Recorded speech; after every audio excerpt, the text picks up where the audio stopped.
Siya na to si Andre Mayora Naik TV. Mayora Naik TV YouTube channel. Suportahan natin. Kalingap ang laging hanap-hanap, tumutulong sa kapwa at taong mahihirap, alintana. Hello everyone! Bago ko umpisahan ang aking reaction sa hapon na ito, ay ako muna ay babati sa inyo na magandang umaga, tanghali, hapon, or gabi. Kung saan man kayo sulok ng mundo. And shoutout din sa kapwa ko OFW. Ingat po tayong lahat saan man dako ng mundo. At ngayon nga po ay magbibigay tayo ng opinion at reaction sa upload ni Sis Bopel about dun sa kanyang natuklasan na balak di umano itong itakas si Rina ng kanyang mga wakwak. So, ngayon nga po ay mamaya natin ay bago natin umpisahan yan ay nais ko muna nga batiin ang ama ng Kalingap, Kuya Bal Santos Matubang, atin na vlogs, Kalingap Rab, at sa lahat ng mga Kalingap partners. Suportahan po natin ang kanilang mga YouTube channel at no skip ads po upang mas marami pa po silang matulungan ng mga kababayan natin na nangangailangan. At ganoon din po, suportahan din po natin ang YouTube channel nila Ate Roda Mix Vlog, ni Maria Cosenera, nila Aria Olarte, Erwin, ayan, sina Kuya Mil, sina Mr. J, sina GP, at hindi ko na kayo isa-isahin at napakadami na. So, at syempre, 10 na rin sa makasamahan kong mga karepa, suportahan po natin sila. At ngayon nga po, ang ating bibigyan ng reaction ay yung upload ni Sis Bopel na kahapon kung saan natuklasan niya kung gaano nga ba katotoo na balak ng mga wakwak na dalhin si Rina sa Maynila sa kamag-anak di umano ipapaalaga ni Melanie. So, panoorin po natin ang upload ni Sis Bopel at sa gustong malaman ang kabuuan ng ating re-reactionan sa hapon na ito ay bisitahin lamang ang kanyang YouTube channel Bopel Mix Vlog. So ito nga po ay sisimulan na po natin. Tatandaan po ninyo na sinabi ni Kuya Pat na every 3 months ay dadalawin si Reyna para makasigurado tayo kung maayos ba ang kalagayan. Ito guys, masamang balita. Dahil sa pahayag ni Kuya Bal na dadalawin, makita ko anong sitwasyon, kung ano ang katatayuan. Nagkaroon ng plano. May plano. Eto ha. May plano. Si Reyna ay dadalahin sa Manila. Nang sa ganon ay hindi na po madatnan ng founder ng Kalingap doon sa bahay. Gaano ito katotoo na si Reyna ay di umano'y ipaaalaga. Ha? May pasabog, yan no? May pasabog sila sa katapusan. Nadalahin ni Melanie sa Manila at ipaalaga daw di umano sa isang kamag-anak. Ito ay dahil para hindi madatnan, hindi makausap ni Kuya Bat. Hindi makita ni Kuya Bat. Yun, ang upload na ito ni Sis Bopel ay nakarating na kay Kuya Bal. Kaya si Kuya Bal kaninang umaga ay napa-live at ito din ang kanyang topic. At ayun, ay narinig ko dun sa live ni Kuya Bal kanina ay parang hindi na yata aabot ng October na pagsorpresa at pagdalaw kay Rina, kundi buwan-buwan na ata o araw-araw na daw, sabi ni Kuya Bal. So, tama nga.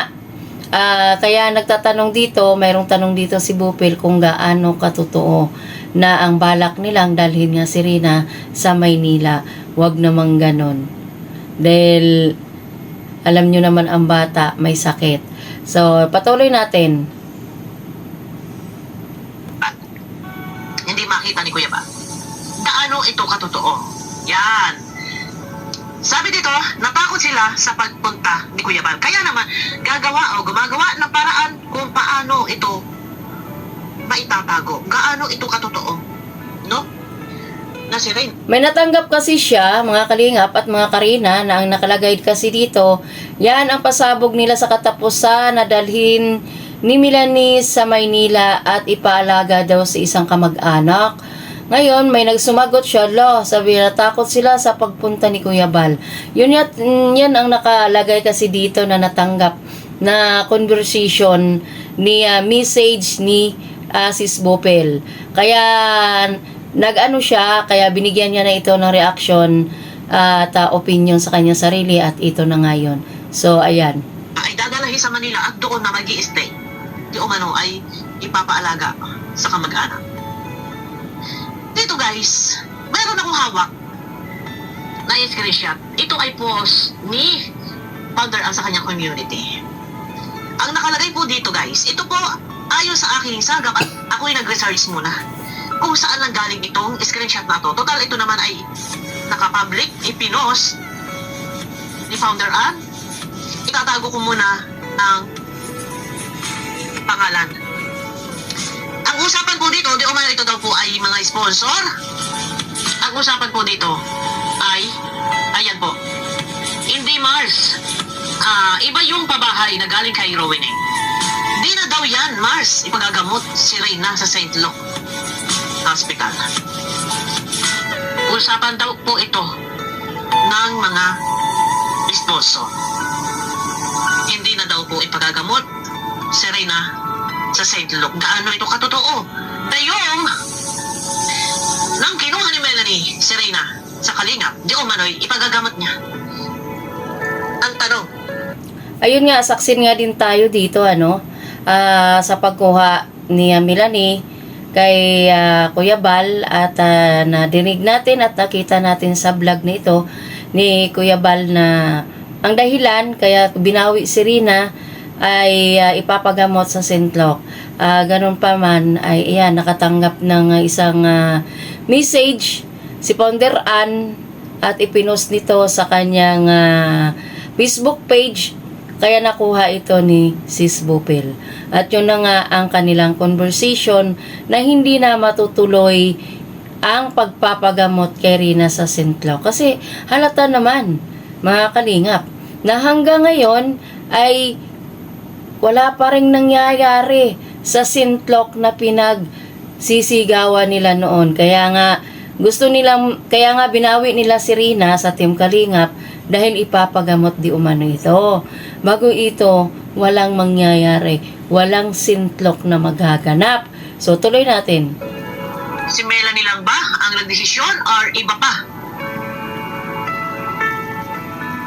Meron na sa likod na kumakalat. Meron mga screenshot na kumakalat. Meron na sa likod ng plano. Gaano ito katotoo? Hindi na daw ipagagamot si Reyna sa ospital. Usapan po ito ng mga sponsor. So dito, kung ito man ikinuha ni Melanie sa kalingap si Reyna, di o man na ipagagamot. Tama. Bakit hanggang sa ngayon ay Wala pa rin. update, walang balita. Pero nakakakuha ng update. Ang ilang Yes. vlogger na ito ay nagtatapi kay Reyna kagaya na ng Winay, pero wala. Yes, na tama. picture, video na ito ay dinala na sa St. Luke. And ayun nga, sa usap-usapan ay di na daw yan, Mars, ipagagamot si Reyna sa St. Luke's. Hindi ko alam kung sino ang kausap dito ng isang sponsor. Maaaring ito ay si Melanie. At nasabi na di na daw yan, Mars, ipagagamot sa St. Luke. So, hindi ko alam kung ang kausap dito ay kung sino. Malinaw. So, ang paalam ay pagagamot. So, Yes, ito totoo ay yan. kasinungalingan sa pagkuha ni Melanie. Kaya nga din yun sa Wala naman barangay. tayong pakialam. Ano ba pakialam natin? Nakuha na nga. Ang ating concern lang dito, ang ating inaalaala lang dito na maayos yung katatayuan po ni Reyna. Ito na nga ay alam naman natin, kitang-kita naman natin kung paano alagaan ng Team Kalingap at lalong-lalo na si Ate Ruda. Di ba? Bago ngayon, may lumalabas naman ngayon na di umano si Rina ay okay na, mas malinis na, marunong nang magbasa. Kung baga, inaangkin nila na naman na sa kanila gumaling si Rina. At parang tinatanggalan nila ng karapatan ang pag-aalaga ni Ate Roda. Okay lang yun kung tanggalan nila si Ate Roda kasi marami namang nakakaalam na kay Ate Roda talaga siya gumaling. So, ayan, puputulin muna natin ang ating pag-video reaction dito sa video na ito ni Sis Bopel. Hintayin natin ang susunod niyang reaction. Diyan tayo mag-aabang. So, hanggang sa muli, ingat po ang lahat. God bless us all. Bye-bye!